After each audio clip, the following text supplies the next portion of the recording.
जय श्री राम दोस्तों, आप देख रहे हैं YouTube चैनल ज्ञान स्टार प्लस। तो दोस्तों, आप सभी का हार्दिक स्वागत और अभिनंदन। दोस्तों, आज हमने कमेंट चुना है श्रीमान राजवीर यादव जी का, और ये लिखते हैं, ऐसो नर है शीश भात में दियो। दोस्तों, इनके प्रश्न या इस धार्मिक पहेली का उत्तर जानने से पहले जिन भाइयों ने अभी तक हमारे चैनल को सब्सक्राइब नहीं किया है, तो उन भाइयों से मेरा निवेदन है कि वे हमारे चैनल को सब्सक्राइब अवश्य कर दें, साथ ही बेल आइकन को भी प्रेस कर दें, जिससे कि आने वाले वीडियो का नोटिफिकेशन आपको मिलता रहे। तो दोस्तों, ये हम आपको एक कथा के माध्यम से बताना चाहते हैं। देखिए दोस्तों, क्या हुआ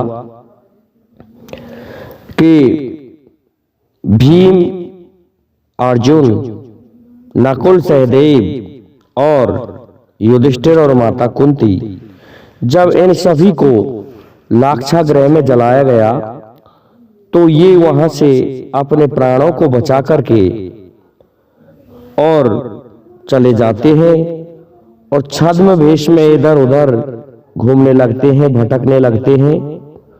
होता क्या है कि ये धीरे धीरे करके हिडिंब वन में पहुंच जाते हैं। हिडिंब वन में पहुंचने पर भीमसेन का विवाह माता कुंती की आज्ञा से हिडिंबा से हो जाता है। और दोस्तों, हिडिंबा से एक पुत्र उत्पन्न हुआ था जिसका नाम था घटोत्कच। दोस्तों, घटोत्कच बड़ा मायावी और बलवान था। इधर भगवान श्री कृष्ण ने मौरवी से उसका विवाह करवा दिया और उससे एक पुत्र उत्पन्न हुआ जिसका नाम था बर्बरीक।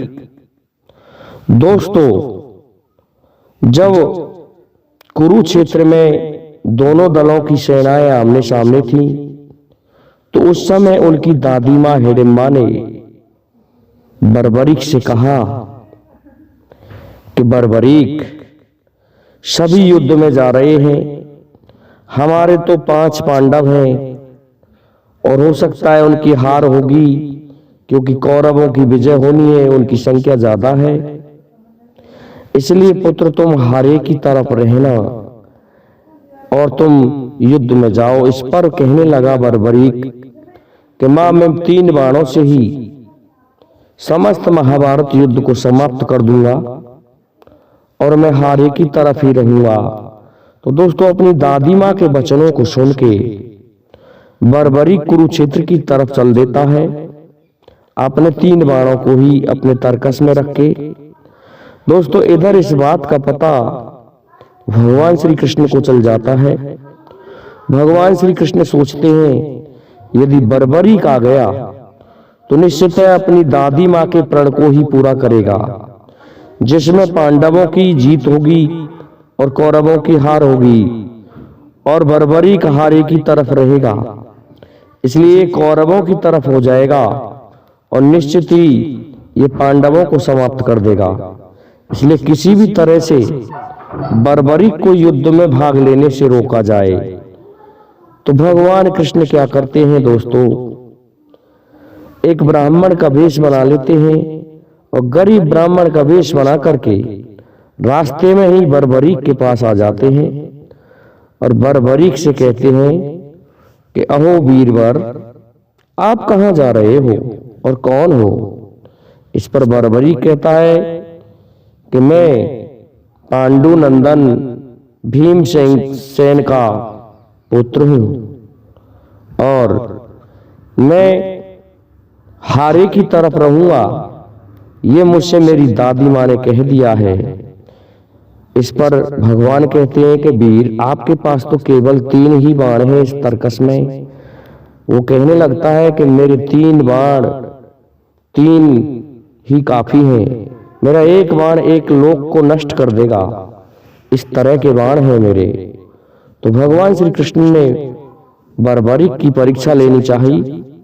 भगवान कृष्ण बोले कि किस तरह से कर देगा, कि इस तरह से कर देगा इस पीपल के पेड़ में कितने पत्ते दिखाई दे रहे हैं, मेरा बाण इन पत्तों को छेद के वापस आ जाएगा। इस पर भगवान कृष्ण कहते हैं, ठीक है, बताइए किस तरह से छेदते हैं। तो जब उसने संधान किया अपने बाण का, उसी समय भगवान कृष्ण ने एक पत्ता तोड़ करके अपने पैर के नीचे दबा लिया। तो उस बर्बरीक का बाण चला, उस बाण ने उस वृक्ष के सभी पत्तों को छेद दिया। और अंत में जब भगवान कृष्ण के पैर के नीचे जो पत्ता दबा हुआ था, उस जगह आकर के रुक गया बाण, और वह पत्ता भी पैर हटाने पर छेद दिया गया, जिससे भगवान कृष्ण को भी थोड़ी पीड़ा हुई। भगवान कृष्ण हताश रह गए बर्बरी की शक्ति को देखकर। तो भगवान कृष्ण ने कहा, वीर, आप युद्धवीर तो ऐसे हो, लेकिन दानवीर कैसे हो? इस पर बर्बरी कहने लगा कि मैं युद्धवीर के साथ साथ दानवीर हूँ। आप मांगिए ब्राह्मण, क्या मांगना चाहते हैं? कि वही तो मैं कह रहा हूँ। भगवान कहने लगे, मुझ गरीब ब्राह्मण को आप क्या दान दोगे? तो बर्बरी कहने लगा, मांगिए तो सही। तो भगवान कृष्ण कहते हैं कि आप 3 वचन दे दो। तो बर्बरीक ने 3 वचन दे दिए कि आप जो मांगोगे मैं वही दूंगा। इस बात को सुन के भगवान श्री कृष्ण ने कहा कि आप मुझे अपना शीश दान में दे दीजिए। तो दोस्तों, इस बात को सुन के बर्बरीक समझ गया कि ये ब्राह्मण नहीं है, ये तो कोई और ही है। इस पर भगवान से बर्बरी कहने लगा कि ऐसा है, मुझे आप अपना असली परिचय दीजिए कि आप ब्राह्मण तो नहीं हो सकते, आप हो कौन?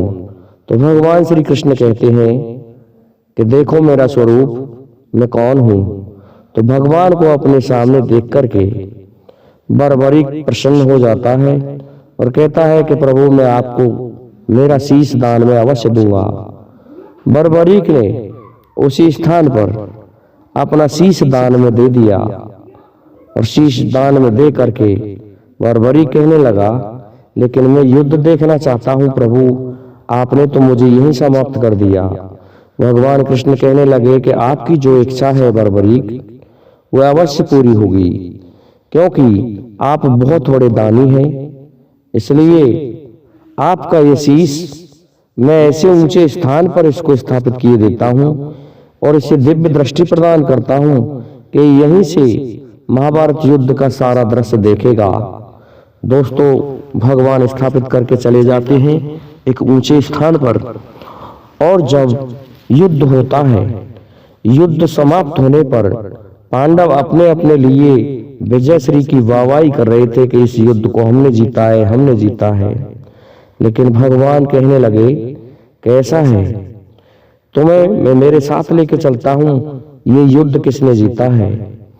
इस पर भगवान कृष्ण पांडवों को साथ में लेकर के उस शीश के पास गए और कहने लगे कि हे बर्बरीक के शीश, ये बताइए कि जो युद्ध हुआ था उसमें सबसे ज्यादा किस योद्धा ने भाग लिया और सबसे ज्यादा किसने मारे थे? इस पर बर्बरीक हंसने लगता है और कहता है, प्रभु क्यों छल कर रहे हो? एक तो छल करके आपने मुझसे मेरा शीश दान में ले लिया। अरे मैंने तो जहां भी देखा है वह तुम्हारा ही सुदर्शन चक्र चलते हुए देखा है। आपके सुदर्शन चक्र ने ही समस्त योद्धाओं के शीश काट लिए हैं। बाकी अन्य किसी की इतनी हिम्मत नहीं जो किसी योद्धा का शीश काट ले। ऐसा जान के पांडव दंग रह गए। तो दोस्तों, ऐसा योद्धा जिसने शीश भात में दिया अर्थात दान में दिया, वह था बर्बरीक, जो कि आज भी खाटू श्याम के नाम से पूजा जाता है। भगवान कृष्ण ने साथ ही यह वरदान दिया कि बर्बरीक, कलयुग में तुम मेरे नाम से पूजे जाओगे और आप अपने भक्तों की समस्त इच्छा को पूरी करोगे। आपके यहाँ जो भी कोई आएगा वह खाली हाथ लौट कर नहीं जाएगा। इस कारण से बाबा बर्बरीक की पूजा की जाती है खाटू श्याम के नाम से। दोस्तों, ऐसा दूसरा व्यक्ति एक भक्त हुआ था जिसका नाम था ध्यानु भक्त। ध्यानु भक्त ने जब देखा तो वह निकल के जा रहा था नगरकोट की तरफ माँ देवी के पास में, और इस बात का पता अकबर को चल जाता है तो अकबर कहता है कहाँ जा रहे हो? कि मैं देवी माँ पर जा रहा हूँ। इस पर वह कहने लगा तुम्हारी देवी माँ में क्या शक्ति है? कि मेरी देवी माँ में जो शक्ति है वह कहीं भी नहीं है।